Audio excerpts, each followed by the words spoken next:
a country torn by bloody civil war, a young man seizes power.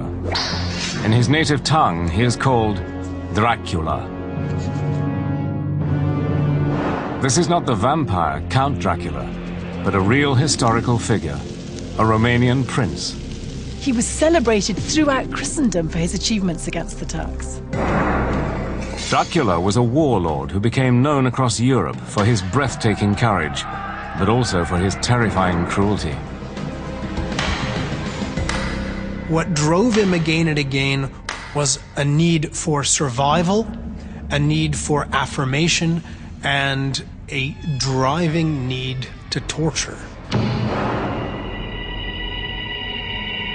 Known as the Impaler, after his favorite means of execution, Dracula is said to have burned, boiled, disemboweled, and tortured his way into the history books. But he also left an enduring legacy, not just in blood, but in brick, mortar, and stone. He constructed palaces, founded the city that was to become his country's capital, and built one of Eastern Europe's most imposing mountaintop castles. Now, with state-of-the-art computer animation, the lost world of Dracula will be brought back to life.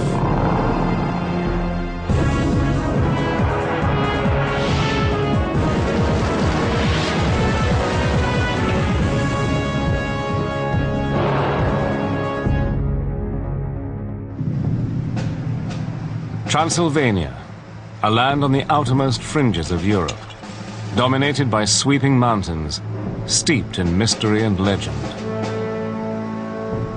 The romantic version of the country, the ruined castles, the whole vampire legend. In a way, we've had to invent all this because we don't know enough about the real thing. Today, Transylvania is a region within the Eastern European country of Romania. In the 19th century, the novelist Bram Stoker made it the home of Count Dracula, the world's most famous vampire. But until the 1970s, few readers suspected he'd borrowed the name from a real-life warlord. Forget Hollywood. Forget vampire stories. This man really existed, and he really was a vicious, extraordinarily cruel, but extremely successful leader. The world of the real Dracula was bloodthirsty and treacherous.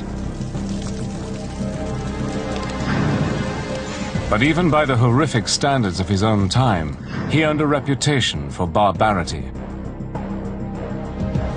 There are stories that he disemboweled his own pregnant mistress, that he collected 24,000 noses from the corpses of vanquished enemies. Even amongst the sick, twisted, sadistic rulers, Vlad still stands out as a psychotic madman. Vlad Dracula remains an enigma, a figure whose deeds are still controversial today. Madman or single-minded warrior? I would say that he was very much a man of his times, who did what he had to do in order to survive. Now, a team of experts will reveal a world that has been almost entirely lost. The written record is very sparse. The archaeology, by comparison with great civilizations of the ancient world, is sparse as well. We don't know what actually is out there. Using clues on the ground and cutting-edge animation, Dracula's mighty palaces, castles, and fortifications will be reconstructed, seen again as they were in the time of the infamous Impaler. The modern technologies we have enable us to understand what's left behind a lot better than we were able to in the past. So we can explore inside the walls and draw conclusions about the construction without having to take them to pieces first. Makes it a lot quicker and a lot easier to do. The trail begins at Vlad's birthplace, a picturesque fortified town called Sighișoara, in the heart of Transylvania. The first clues are found in one of Sighișoara's oldest houses. This is the house. in which in 1431 Prince Vlad the Impaler Dracula was born. But much has changed since the 15th century. It was probably a single-story building at that stage. What we see behind us is a 17th century addition to the building. It's not as it would have been in Vlad's day. This is how Dracula's birthplace may have looked when he was born.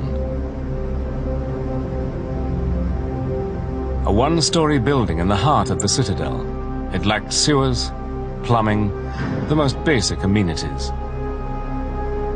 The thick stone it was built from provided its most important feature, security. Vlad's hometown was one of the safest in all Transylvania. The walls yield the first clue to the spectacular fortifications that existed when Vlad Dracula was born. This effectively was the town wall, and it's punctuated with defensive towers. And behind us, we have one of the most elaborate.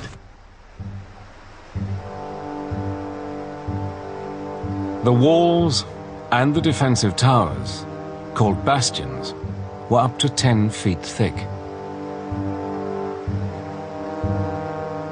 If you look at the lower area, we have the cranels where they poured the boiling oil and hot water on people who were attacking the fortress. And in the upper part, we have an arrow slit. Zigishwara was heavily fortified because it was one of Transylvania's richest towns. But the people who lived within its walls were not Romanians. They were Saxons, men and women of German descent. Pioneering Saxons had migrated to Transylvania in the 12th century to become merchants and craftsmen. In return, they were granted special trading privileges. They were very much a race apart. The Saxons were very much associated with greed, typifying the middle classes in any era. They made money at the expense of the native Wallachians. Vlad Dracula's father, a Romanian prince, struck a trading deal with the Saxons of Zigishwara. In return, he and his family were permitted to live within the city walls, in the apparent safety of the citadel.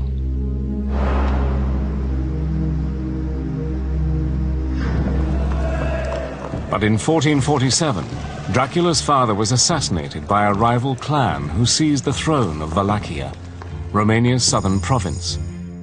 Vlad fled north and vowed one day to return. One of the places he stayed was the spectacular Bran Castle. Today, tourists flock here in the belief that it was the home of Count Dracula, the character depicted in Bram Stoker's novel.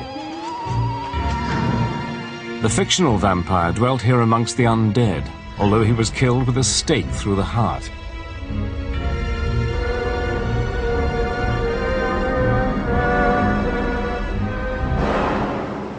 The real Dracula did come here in the 1450s, and beneath the Gothic splendor are the remains of what the castle really looked like in his time.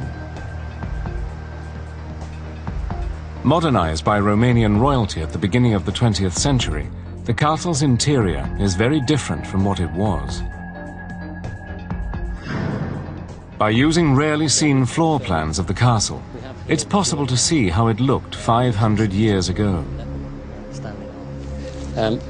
The tower that you were telling me about, this one, this is actually this one behind us. Exactly, the round tower. But the strategic use of this tower, this was the gunpowder tower, yeah? The gunpowder tower, yeah. Yeah, yeah. So if we orientate this way, we have the tower behind us here, yeah? And the original entrance to the castle was further... Using Bran's medieval floor plans and animation techniques, what emerges is the 15th century castle. Not a fairy tale Gothic castle, but the most secure and imposing fortress on the Transylvanian border. A major feat of construction. The territory around here isn't conducive to significant road-based travel, so just getting the stuff there is a huge, huge undertaking. And then when you're there, to get up this high, without the sort of lifting technology we have today, they would have built up scaffolding systems using timber, they would have built off the structure as they go along. They're all very, very big challenges. For Vlad Dracula, Bran Castle was the perfect place to launch his bid for power. The bloody reign of Dracula was about to begin. To consolidate his rule, he would embark on one of the most ambitious building programs in the history of his country. In 1456, the throne of the Romanian princedom of Wallachia was seized by Vlad Dracula, the man who gave his name to the world's most famous vampire. Uncovering this lost world is a team of investigators. They want to discover the extensive building projects he began at the start of his reign. He was trying to impose order on an unruly land. Vlad Dracula had a name to live up to. He'd inherited it from his father, Vlad Dracul, the former ruler of Wallachia and a knight of the Order of the Dragon. The dragon soon became part of the family crest. Draculea. He was the son of Vlad Dracul. And also there's the connection with Dracul itself, which means the devil. Following tradition, Dracula, son of the devil, took Targovishta as his capital city. A place of legendary terror, some of Dracula's worst atrocities took place here. But when he first arrived, it was his life that was in imminent danger. This is not only the capital of his realm, but it's also the capital of political assassinations. It's also the capital of intrigue. He expected to be murdered, possibly by poisoning, and everything he ate was tasted first by a trusted servant.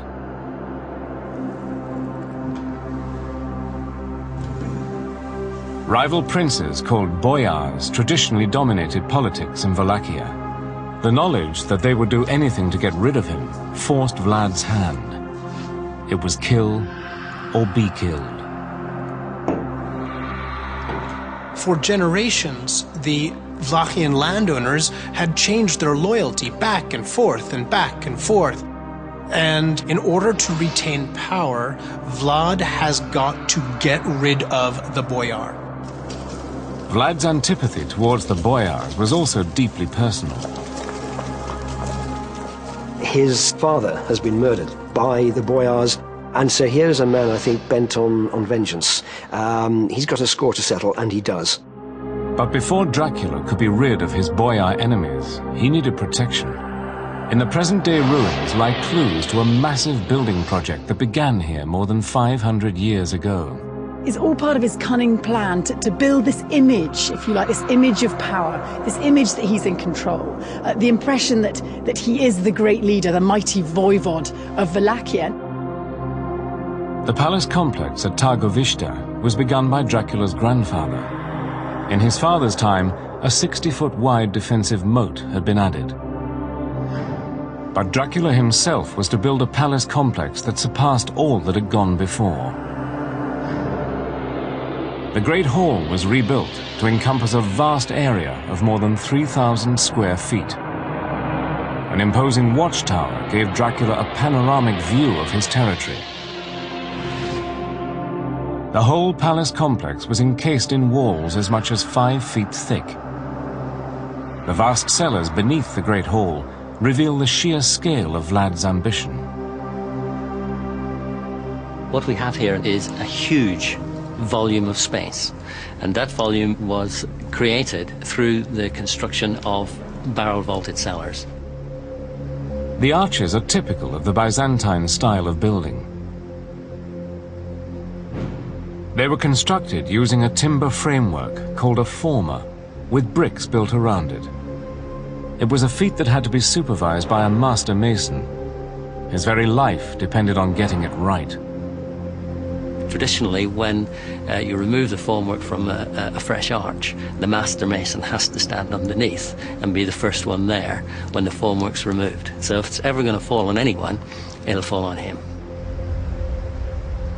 Although little remains, some believe the vast cellars housed not just palace supplies, but far darker secrets.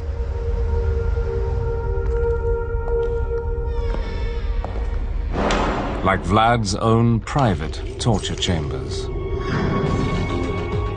Restored in the 19th century, this tower was perhaps the most striking feature that Vlad Dracula added to Targovishte. Built from a riverstone base with upper stories of brick, it soared more than 60 feet into the air and provided a commanding view. Once finished, Vlad's palace was a highly defensible series of barriers. As a defensive position, this structure appears to be well set. You can defend progressively backwards, so you have a succession of hurdles to overcome. Once you've got over that one, you're in the moat and people are still lobbing stuff at you. Once you've got over that one, everyone runs back inside there and they're firing at you from the tower and from the roofs and from everywhere else. You can imagine the life toll will be fairly severe for the people attacking it. With Targovishte transformed into a high security headquarters, Dracula began exterminating his boyar enemies. His ruthlessness became legendary. There is no doubt that the only way Vlad could get rid of the boyar and cement himself in power was to kill them all. On Easter Sunday, 1457, one of Dracula's most infamous atrocities took place. He set his trap by inviting the boyars to a meal in the Great Hall. Vlad asked them rather pointedly how many lords they had had over a 50-year period, and most of them couldn't answer him because they'd had so many. And the reason they'd had so many is that they had been removed by force by those very boyars, which was exactly the answer that Vlad wanted. They were condemning themselves out of their own mouths, and so, according to legend anyway, he had them impaled, 500 of them.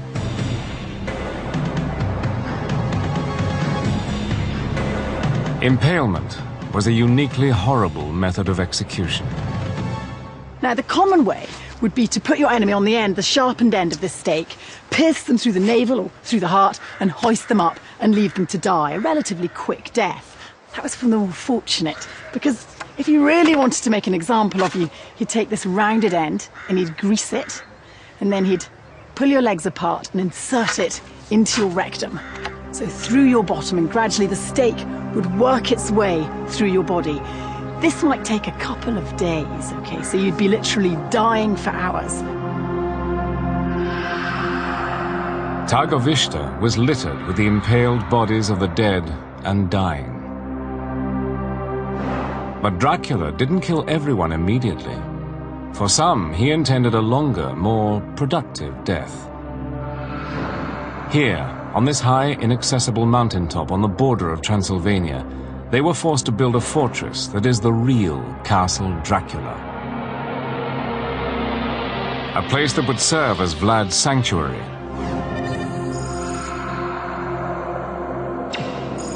Castle Ponari's location, high above the river Arges, was the key to this stronghold.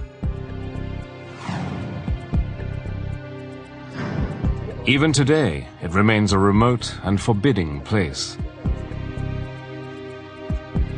1,480 steps wind their way to the top.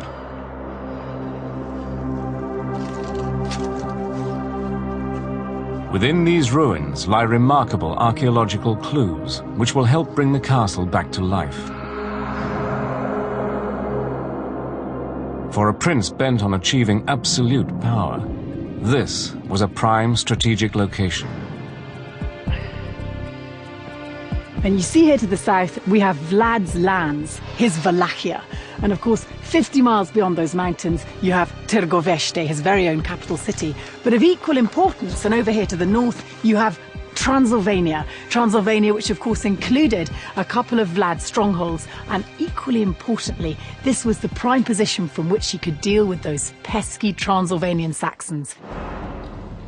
Transylvania was home to the rich Saxon merchants whose wheeling and dealing threatened Vlad Dracula's grip on power. Since he needed to act swiftly in building the castle, he resorted to unconventional techniques and slave labor. Construction began around a watchtower dating back to the time of his grandfather. But Vlad envisaged something far greater. A fortress that would not just occupy the whole summit of Punari, but enlarge it. Clues to how he did it are to be found in the ruined walls that still surround the castle. The walls give it its strange two-tone appearance. Red brick sitting on top of a grey stone base.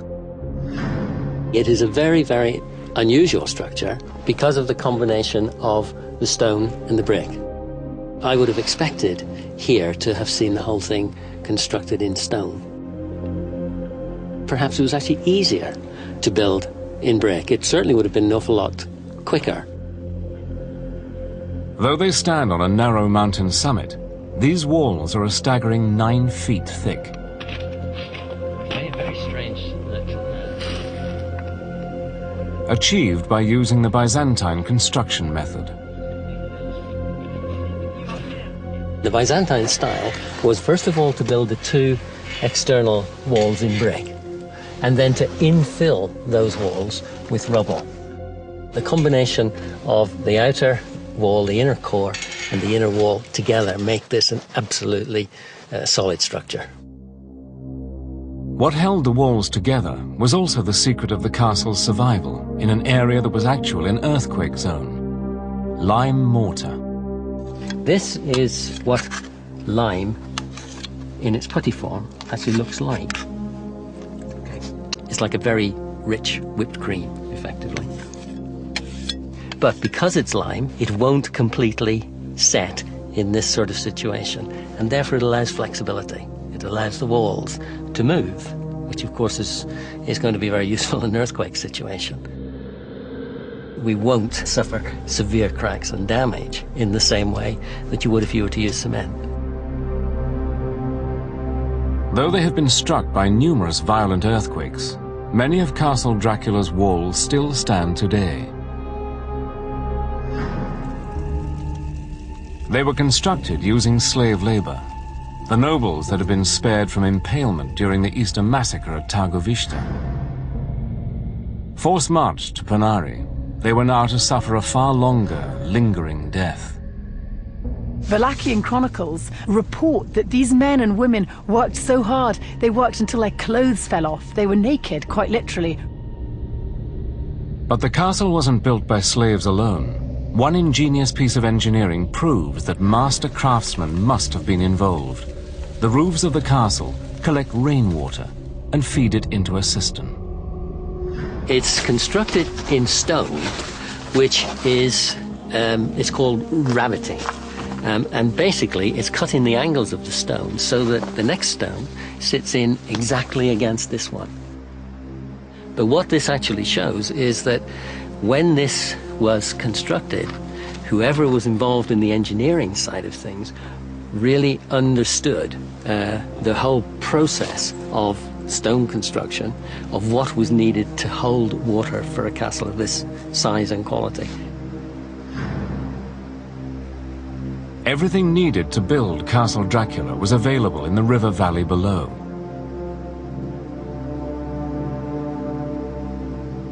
Sand for mortar, gravel and small rocks for the Byzantine wall filler, sturdy river stones that formed the castle's base. Even the bricks were fired and made locally.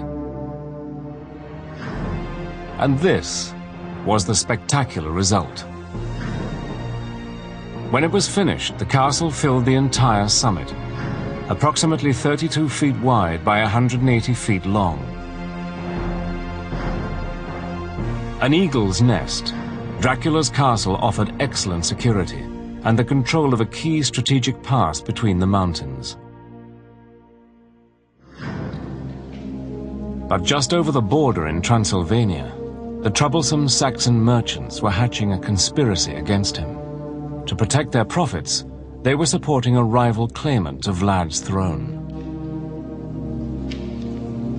You could argue that this castle provided Vlad with the essential springboard via which he could go and deal with the Transylvanian Saxons. He made them realize that if they were going to have their commercial ways, they were first and foremost going to do what he said. A major confrontation lay ahead. Vlad Dracula would need all his cunning to overcome the defenses of one of the best fortified towns in all Europe. He would exact a terrible revenge.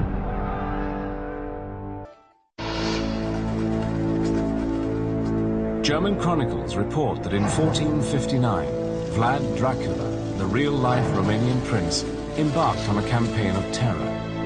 It was so savage that the name of Dracula would never be forgotten. Rallying his troops at Bran Castle, he marched into Transylvania, where Saxon merchants were plotting to overthrow him. Their base was in Brasov. Concealed within the modern-day city are the fortifications of what was medieval Transylvania's richest and most well-defended town. The Saxons had been siding with Vlad's enemies. They were untrustworthy and they were foreign anyway, so in Vlad's book, that's fair deal. Today, the picturesque town offers few clues to the bloody events that unfolded here 5.5 centuries ago.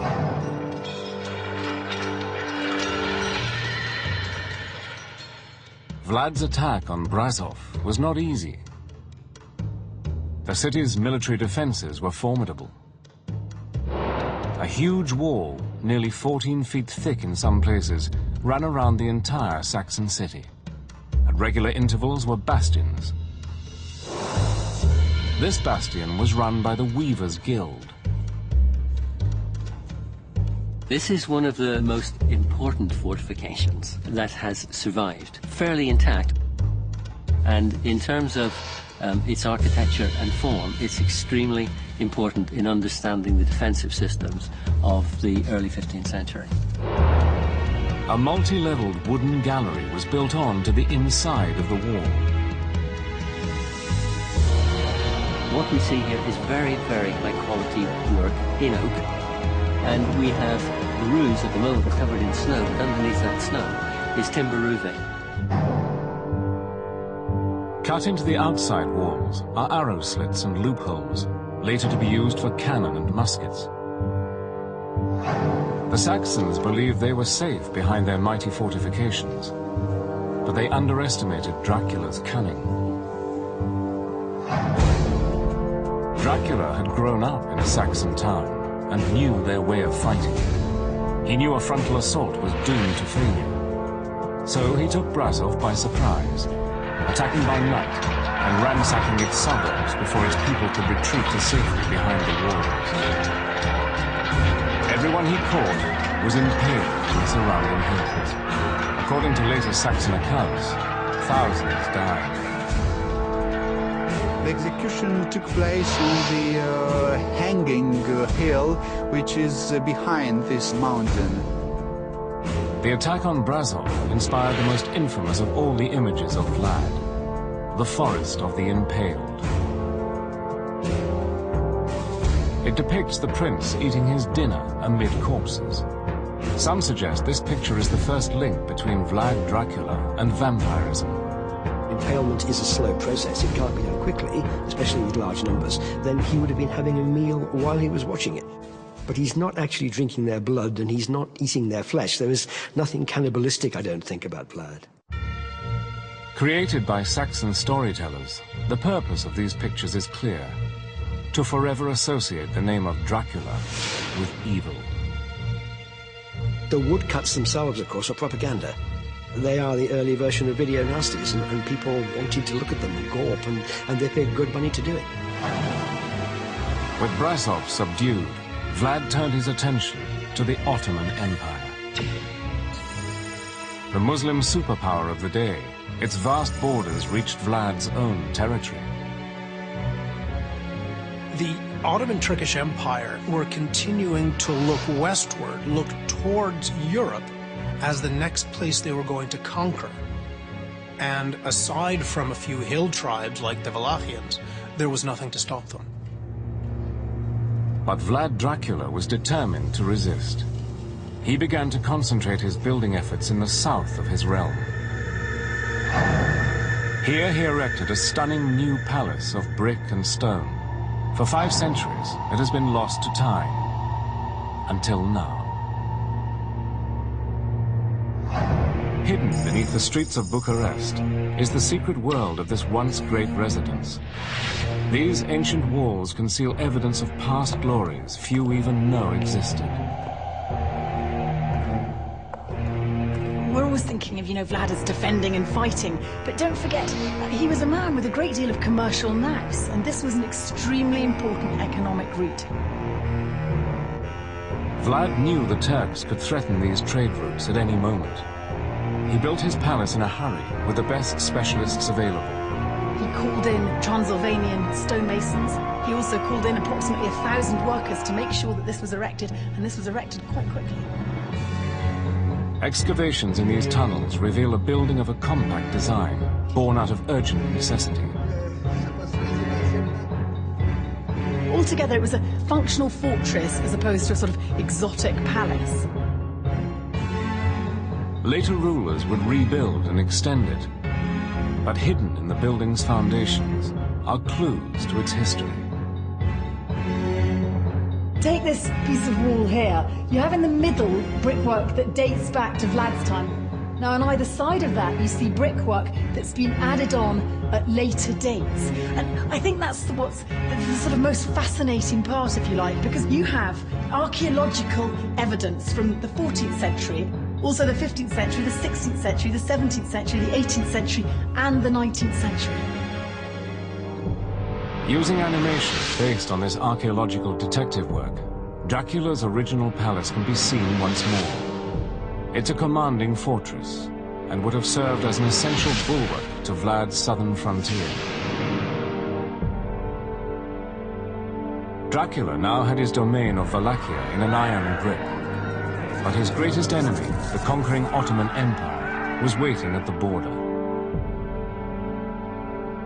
The bloodthirsty tyrant Dracula would now transform himself into the heroic defender of Christian Europe, and the fortifications he'd built would be tested to their limits.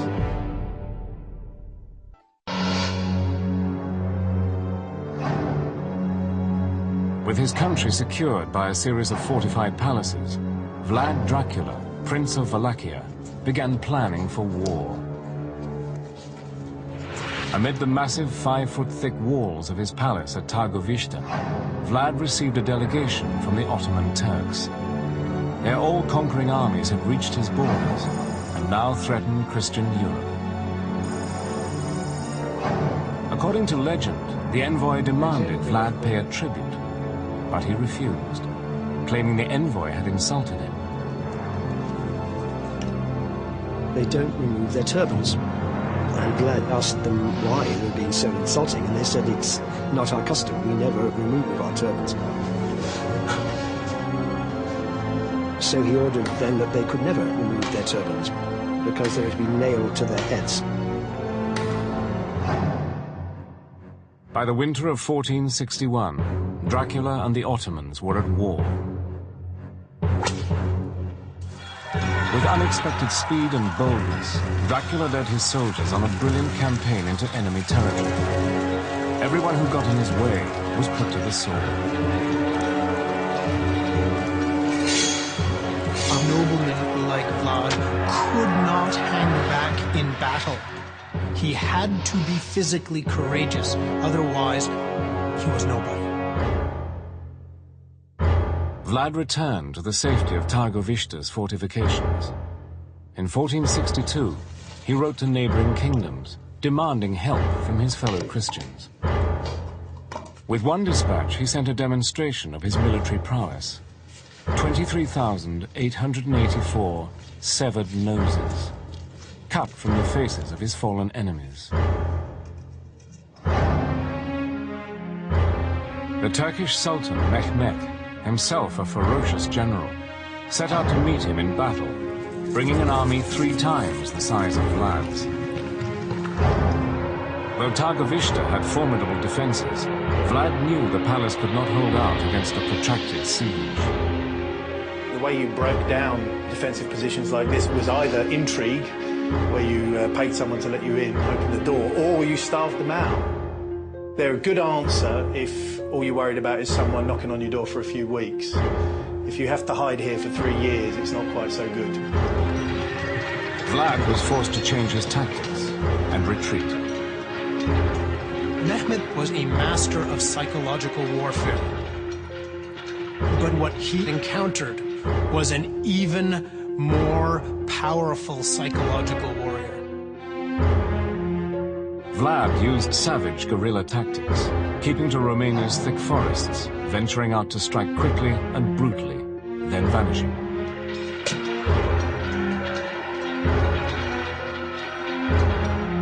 For Vlad, it's like being a big shark. If you stand still, you die. As the Turks advanced, Vlad used every conceivable tactic to break their morale. He attacked by night, poisoned the wells, burnt their supplies.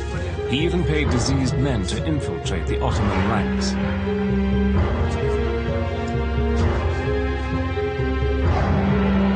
Vlad's campaign of psychological terror reached its climax outside the walls of Targovishta.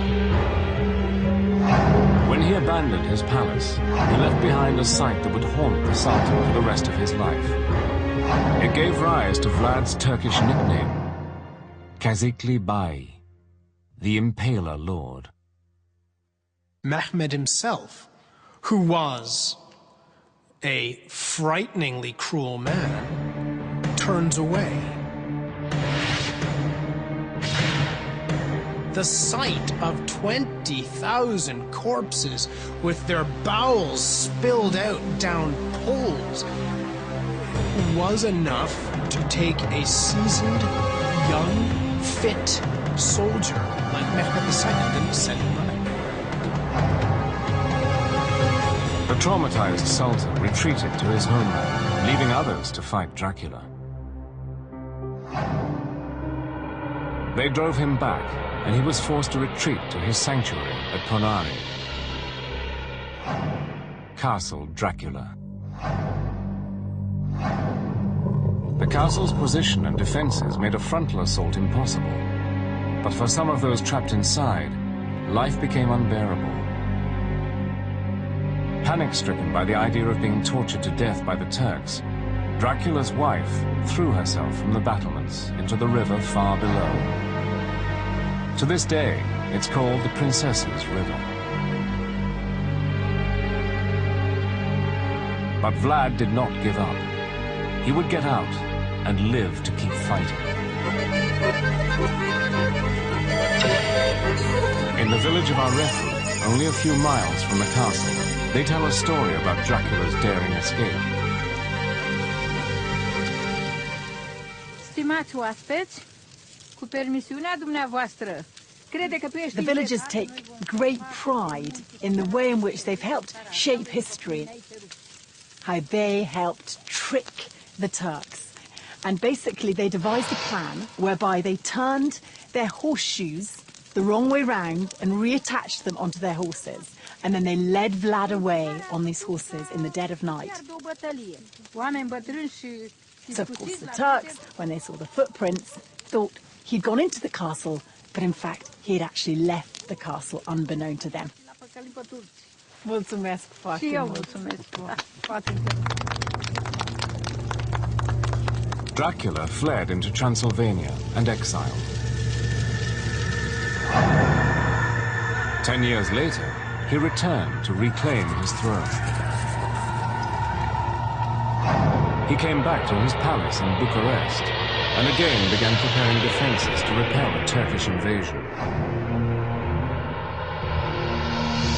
But before work could start, Dracula's reign ended. Vlad's death is shrouded in mystery. He was almost certainly killed in battle, although whether that was in a fair fight in the heat of the moment or whether it was murder, we don't know. I personally subscribe to murder. Local folklore has it that he was buried here, in the beautiful island monastery of Snagov. Once surrounded by heavily fortified stone walls, the monastery was later used as a prison. High-ranking traitors were held here, and the island is said to be littered with human bones. Today, it is a place of pilgrimage for Dracula fans. It's said that his body lies in a grave at the altar, but that his head was cut off and sent to the Sultan to prove he was really dead. Tradition and wishful thinking places Vlad in this tomb at the monastery of Snagov, but the tomb is empty. There is nothing inside. Past excavations have found no proof that Vlad's body was buried in Snagov, and his last resting place remains a mystery.